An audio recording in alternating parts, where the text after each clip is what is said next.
Hi everyone, welcome back to Pine Hollow Auto Diagnostics. It's getting cold outside, so I'm inside the vehicle here. It's a 2013 Chevy Craptiva front-wheel drive, 4-cylinder, 2.4 direct injected, 142,000 miles, auction car. So the guy here, small shop, bought it to flip it, needed an engine, swapped the engine over, and now it's setting a check engine light going to reduced engine power. So he said he's spent a few days on it, swapped a few parts, and kind of gave up, called me up. So here we are. It's idling, it's warmed up, check engine light is on, and there are two codes stored in the engine control module. A P0089 fuel pressure regulator performance, P228D fuel pressure regulator solenoid 1 control performance, pressure too high. So this thing is fussing about the fuel pressure in the rail, the high pressure rail, direct injected system, after the high pressure pump. And the way it controls the fuel pressure, there's a solenoid right on the pump, 2-wire solenoid, that basically times the valve to close, and the cam pushes on the pump to build the appropriate pressure. So the code description, let's read real quick here on the online on ALLDATA. P008D sets when the high pressure fuel pump has exceeded its control limits. Condition exists when the high pressure fuel pump actuator command is 0 or greater than 240 and exists for greater than 10 seconds. And 228D, the actual fuel rail pressure is 3 MPa, 435 PSI greater than the desired fuel rail pressure. Condition exists for greater than 10 seconds. Okay, great. So that's very good information. Obviously, we're already in the driver's seat. We have a scanner hooked up. We're going to go right into live data and see what the desired and actual fuel pressure is during a test drive. So under live data, we have fuel system data here. So let's desired fuel rail pressure. We definitely want that. Engine speed, fuel rail pressure FPR regulator command, that's important. Fuel pressure sensor, now there's a low and a high side, I believe. Fuel rail pressure sensor. Fuel tank pressure sensor, don't care about fuel tank pressure sensor. Let's put the mass airflow in there, and throttle position angle. So 8 data PIDs. Okay, let's graph these. Desired fuel rail pressure is 485. Fuel pressure sensor, that's the low side. Fuel rail pressure command, 32 degrees. So it's somewhere between 0 and 240, I guess. Fuel rail pressure sensor is reading 510. That's close enough to the desired. There's the voltage, mass airflow, throttle position. So everything looks fine right now at idle. Take a snapshot. Now let's take it on the road here and see what happens. So we're taking it on the highway.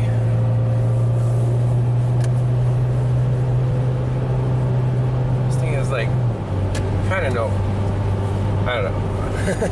It's only a 4-cylinder. Here's the data.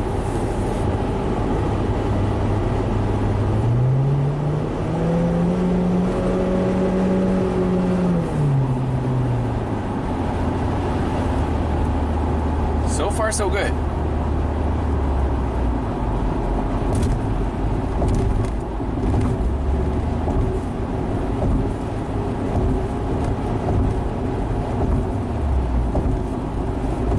Fuel rail pressure sensor is within the limits. The command is always within the limits.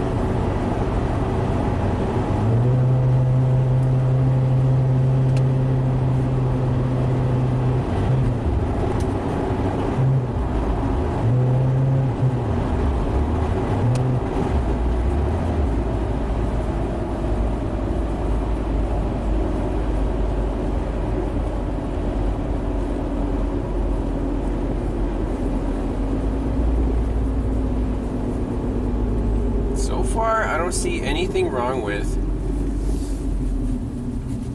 the fuel pressure whatsoever. However, I think the car is not running very well, especially on a really high load.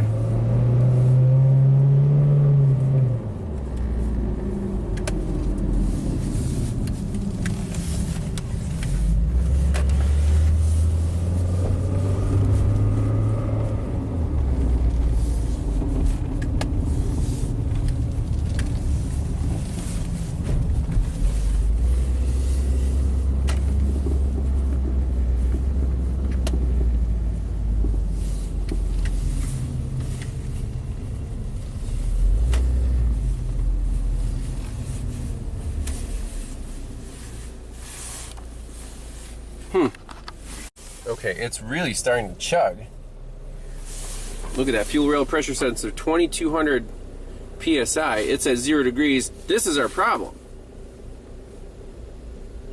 What is going on? Look at that. Look at the fuel pressure on the low side. Why is that at 60 PSI?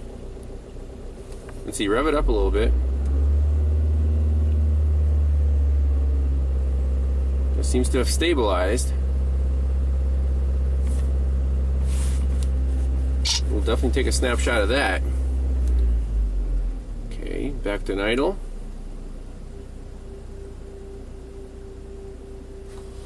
Is that any better?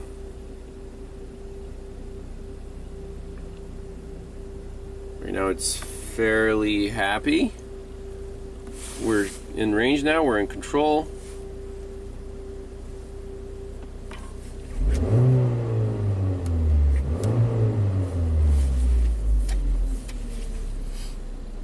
Huh.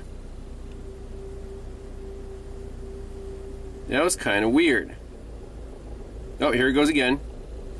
Look at that fuel pressure climb. That's at 0 command. Definitely not happy. And I'll just rev it a little bit. Came right back down. Oh, chug, chug, chug, chug, chug, chug, chug. Here it goes again. Climbing for no reason. Our command is 0.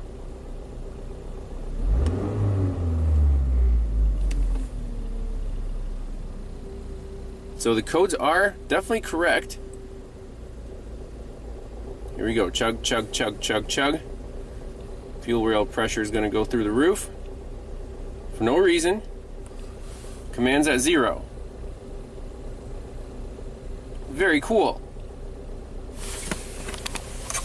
Is this enough evidence to call the high pressure fuel pump solenoid, meaning it's getting stuck or something and the pump just builds not too much pressure? Let's unplug it, see what the default mode is. Is it default, high pressure or default low pressure? And that's very important. Okay, so I unplugged the solenoid under the hood. Look, default is high pressure. It's not happy. You can hear it.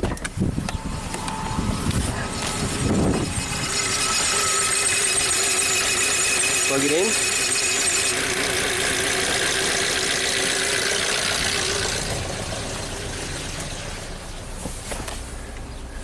So is that 2300? Now it's going to 1900. It would be cool to throw a scope on there, see exactly what it's doing. So once it warms up, this is indeed the customer complaint. The fuel pressure is just too high. And that solenoid needs to be energized to actually drop the fuel pressure. So I'm just going to run it at a little higher RPM. See, we're back in control.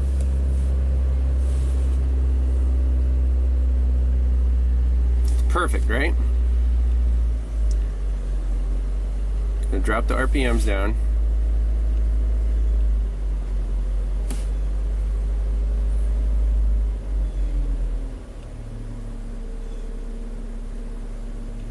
Now it's 650, desired is 580. So 0 degrees, command.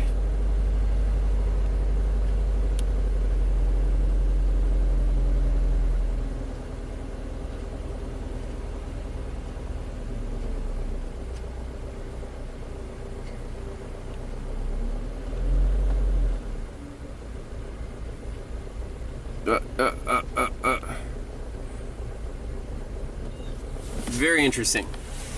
So this high pressure fuel pump is actually from the original engine. So you swapped it over to this one. I don't know if the replacement engine has a high pressure fuel pump, but that I'm ready to just call it at this point, because everything's great until you're at idle, low fuel demand, and the pressure just goes too high even though the command is 0. Otherwise the command is there, it's perfect, it controls it. So not worried about circuit integrity, not worried about PCM driver or something like that. We're at almost 2,000 PSI. And once the demand, like right now you're in perfect control right there. So let's go back to the shop. The problem is very reproducible, and if he has a new high pressure pump, we'll just swap it in, see if it works. Alright, so in cases like this where there's a variable with swapping engines, you have to be very careful. Where did the replacement engine come from? What car, what year, make and model, and what's the engine code? So this replacement engine came out of a 2011 Buick LaCrosse with the 3-letter designation LFA. Okay? This car is an LEA. So read that from the sticker, the RPO code's LEA. It's in the glove box right there. So my question is, what's the difference between an LFA and the LEA? Are they compatible? Can you just put an engine in? Or do you have to also, swap the engine computer over because the strategies might be different? This high pressure fuel pump, the solenoid on there, the computer basically commands the low and the high side. So there's 2 drivers, 2 wires. So I can put power on there and pulse the ground right there. And basically this thing has to be timed with the lobes of the camshaft. Okay? So if that solenoid is on and the lobe pushes on the plunger, the fuel is actually not pressurized. If you unplug the pump, then it'll just max out the fuel pressure. So we can actually read about that in our description and operation. Let's see right here. Fuel trim, high pressure fuel pump. There it is. When the control solenoid is not powered, the pump operates at maximum flow rate. In the event of pump control failure, the high pressure system is protected by a relief valve in the pump. That's actually what you hear when the engine goes like, that's that relief valve. So,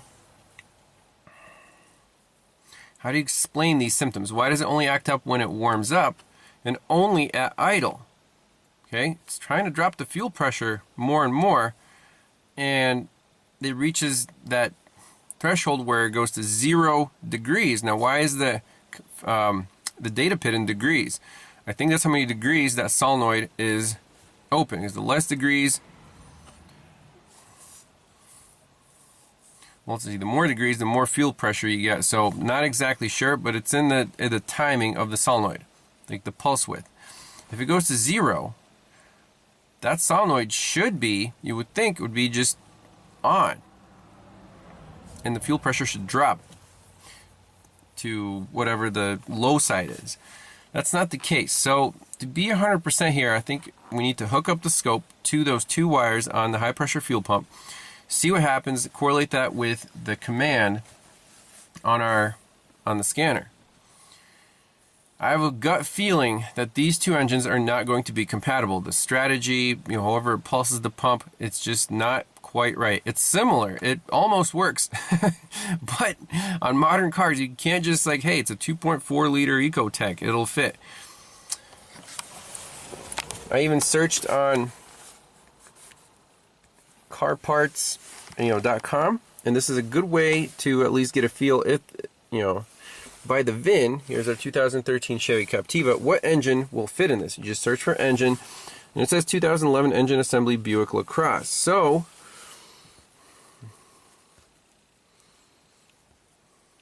apparently anything from 2011 to 2017 or something should work. But that's not guaranteed. Not guaranteed at all. So let's do a little more research and hook up the scope to those wires, see what it does when it commands that fuel pump. Alright, so doing some research here, it looks like the camshafts for the 2011 Buick LaCrosse, the LAF engine, there are the part numbers, intake and exhaust. They are identical to the LEA engine in this 2013 Craptiva, intake and exhaust. Now looking at the actual procedure for these phasers, if you have the 2010 LAF engine, then this intake cam, you want the timing notch at the 5 o'clock position. However, if we have the later 2011 LAF or the LEA, then intake camshaft notch is in the 10 o'clock position, right here. So both of these engines should be the same timing, same camshafts, same everything. Why the heck would we have this problem? So now I'm saying that the engines are supposed to be compatible. It should work. What's the problem? The shop owner said he tried both high pressure fuel pumps from the replacement engine and the original high pressure fuel pump. Same exact symptoms. Fuel pressure goes way high when the car is hot. Very interesting. So this is not just say, hey, you got to put in the LEA engine. That would be the wrong diagnosis. And this is a kind of a big call because swapping engines isn't really that easy. Even though you want to make a call and you'll move on with life, that's not the way we do it because we have to have a guarantee. So what's the next step? I think we do have to get out the scope, look at these pulses, run the engine, look at the fuel pressure in that rail with the scanner, and see what's going on when it commands it to 0 and why does the fuel pressure go through the roof. Okay, 3 channels on the scope. I got connections under the hood on channel 3 is on the camshaft position sensor intake, which is this guy right here, and the signal wire is the orange wire on pin C, and then the other 2 channels, channel 1 and 2, I have on this high pressure fuel pump. So channel 1 is on the high driver on the yellow wire, channel 2 is on the purple wire. So let's look at our scope, turn the key on, start up the car.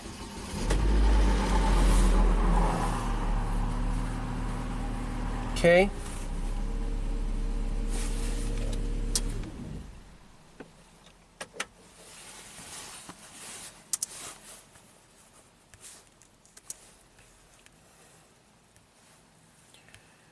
So what do we see right here?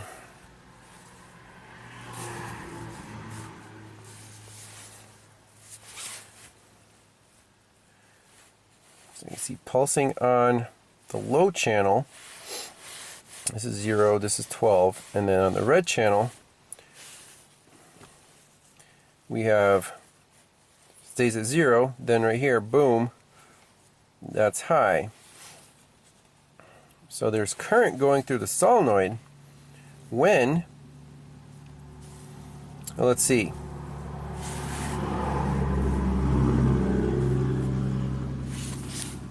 this channel's at 0, the blue channel is pulsing at 12 volts.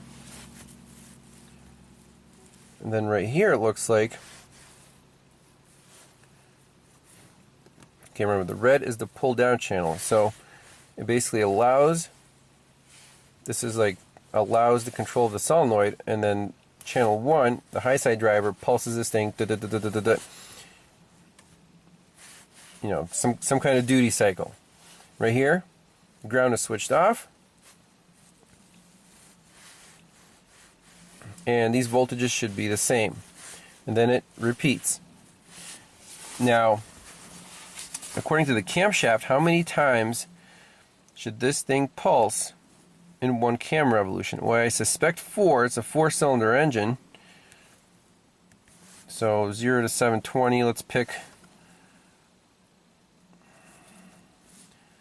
that notch there, that notch right there. So on the camshaft, that's 1 revolution. Is that correct? Let's see. Skinny, skinny, then fat, fat, and then skinny, skinny, fat, fat. So I was wrong. Skinny, skinny, fat, fat, right there.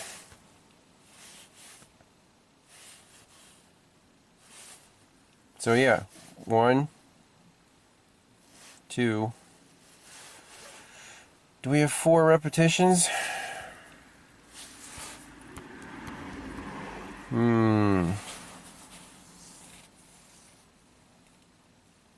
Here we should. No, actually it's just 3, so it must be a 3-lobe cam. 1, 2, 3, and then it repeats. 1, 2, 3. Interesting. Okay, so there's not 1 pulse per fuel injector firing event. It's just a 3-lobe event. And during the lobe, this is when that solenoid's active. Okay, let me save this. We'll pull up the data stream and see what happens when that thing says 0 degrees commanded. What happens here? Alright, here we go. So let's start it up. Okay, so it's happy now. There's our scope.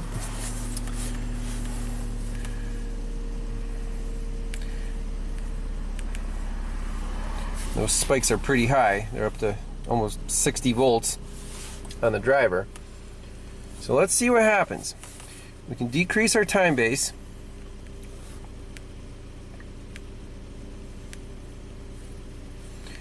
Set a trigger up on channel B, which is really convenient because it has these nice spikes. Right here, let's click channel B.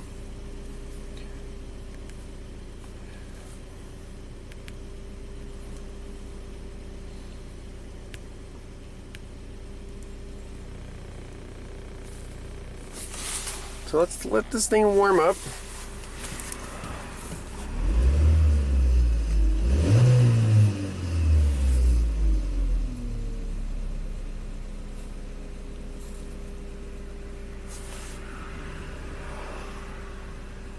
See what happens.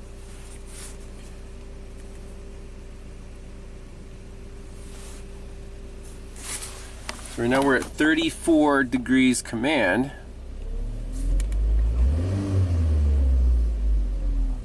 And you notice that it's smooth, you know, it follows the, it doesn't just drop off to 0 and then set a code.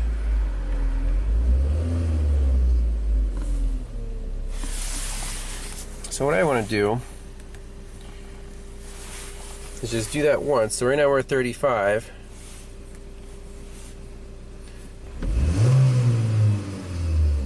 You can actually see the RPMs there. Back down to 35.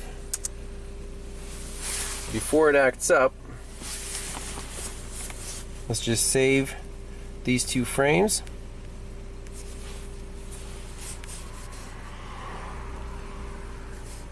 All waveforms, and this is just cool rev up.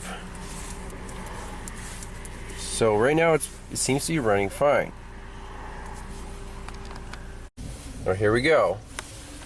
Stumbling, stumbling, stumbling. Something's not happy in this engine. I just put it in gear. Is anything weird going on?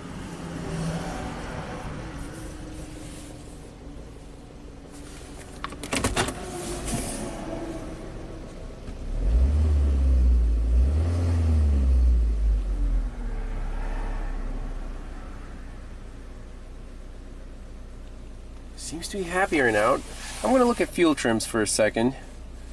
Alright, so here's OBD2 mode. Look at that, long-term, short-term trim, doing just fine.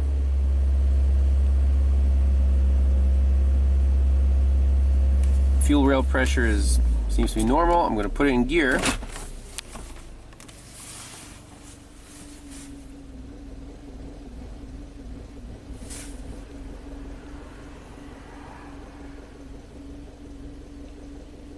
Something's really not happy.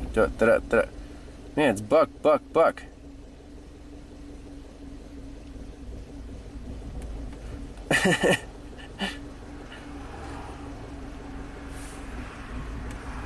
Wow.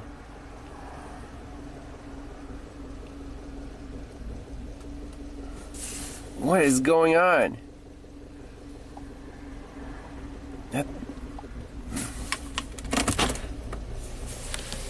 It's almost like the camera's being advanced or retarded. Let's look at VVT data. That's pretty crazy.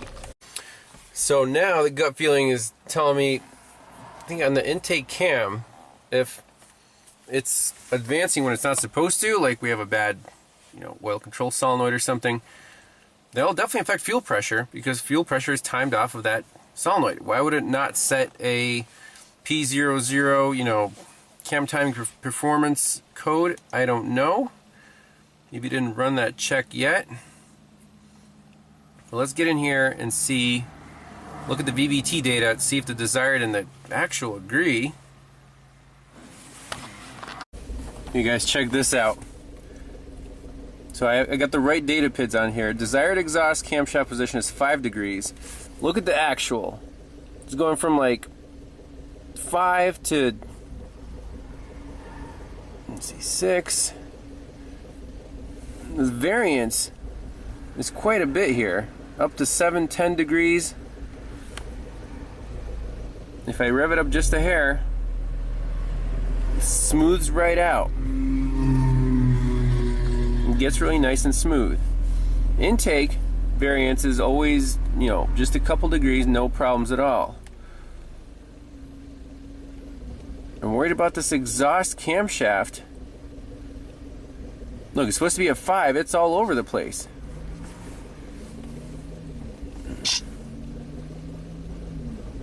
Look at that. That's not good. Look at the variance. 10 degrees, 2 degrees, it's all over the place. That would make sense. When it's hot, this will happen. Due to what? Either a bad phaser or bad oil control solenoid. We just saw a similar thing on a Chevy Sonic, where the oil control solenoid got jammed up. These solenoids are just breaking plastic and jamming up. Look how perfect that is right there. Very similar to the Subaru. Whoa.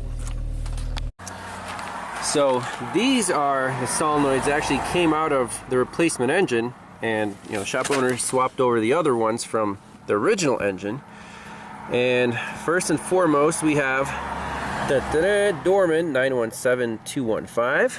So we're not gonna even try that. We have a 40650196. Not exactly sure if this is OEM or not. In the car we have 2 different ones. Again, mystery solenoid, so let's at least pop off the intake one. We're worried about the exhaust one, which is towards the back of the car. There's the exhaust manifold. Let me take this one out. See what brand it is. Well, I think we're on the right track here. So this is the exhaust solenoid. Look at all this debris on the screen. It looks like metal sparkles. Definitely not a good sign. Now the brand here, no, 0002, I think it's a D. It says EXH. Okay. Now let's try this one again. Unknown brand. Since this one is labeled intake, I assume this one's exhaust, so we'll pop this in, see if it runs any different. Alright, so the second mystery solenoid is installed. The clip is actually, a little tab is broken on the solenoid, so it doesn't clip in, but we'll just shove it down and start up, see how it runs. Alright, here we go. Look at our data PIDs again.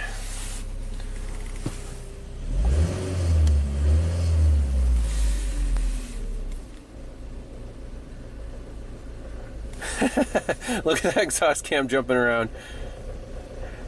Definitely not good. Look at the variance. This one's a lot worse. 0 to 15 degrees. Let's see, rev it up a little bit.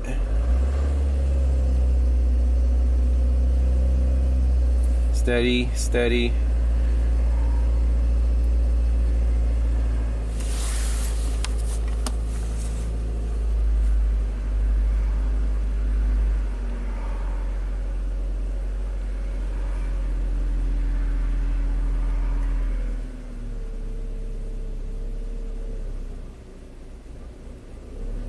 Not happy.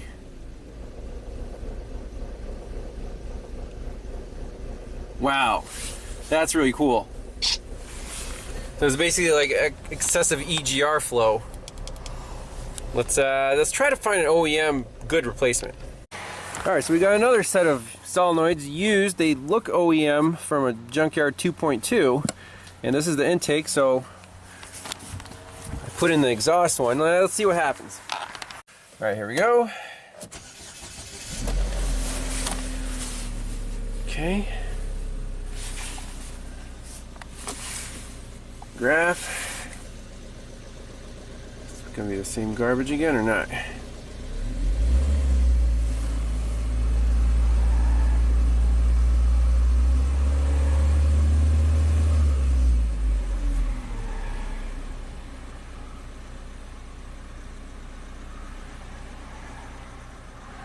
This one seems to be doing pretty well.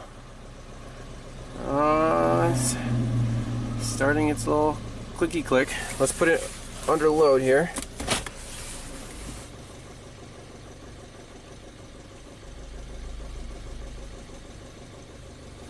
It's better.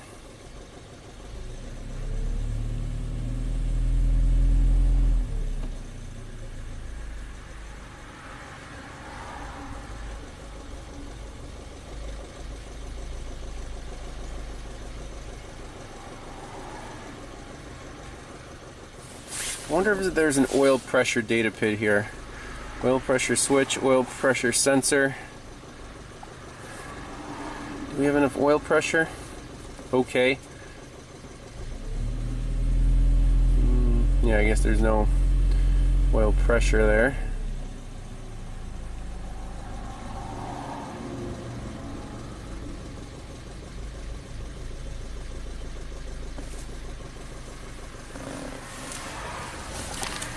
So I'm going to take it for another test drive.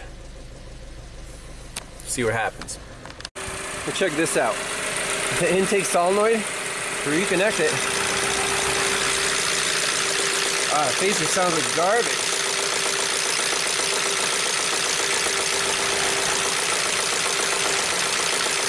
Disconnect it. The clackety clack sound goes away because the phaser goes back into its home position. So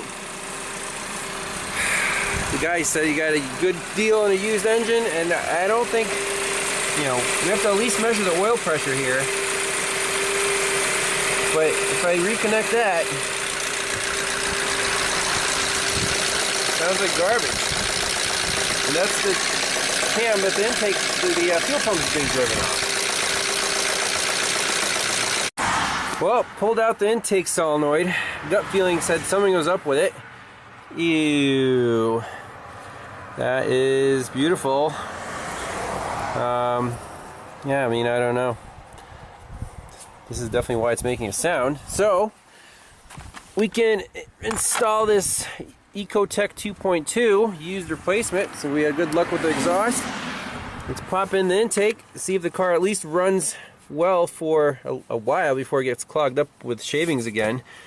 The shop owner said that for a couple days it did run well, right, Jamie? Yeah, it ran well. Yeah.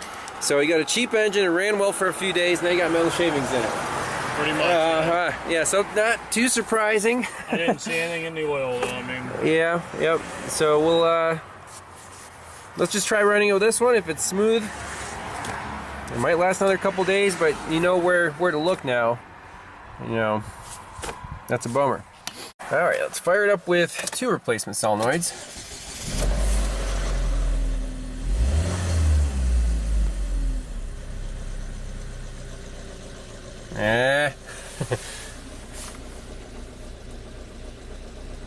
Look, we're at 0 degrees command.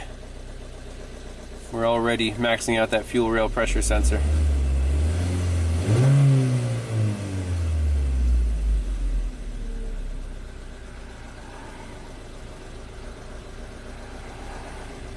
Nah, I don't like that.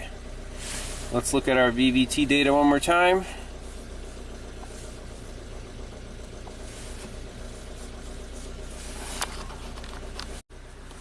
The solenoid seems to be working great.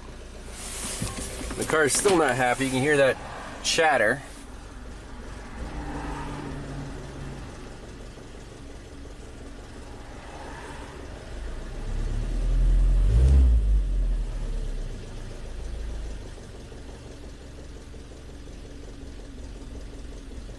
Look at the RPMs.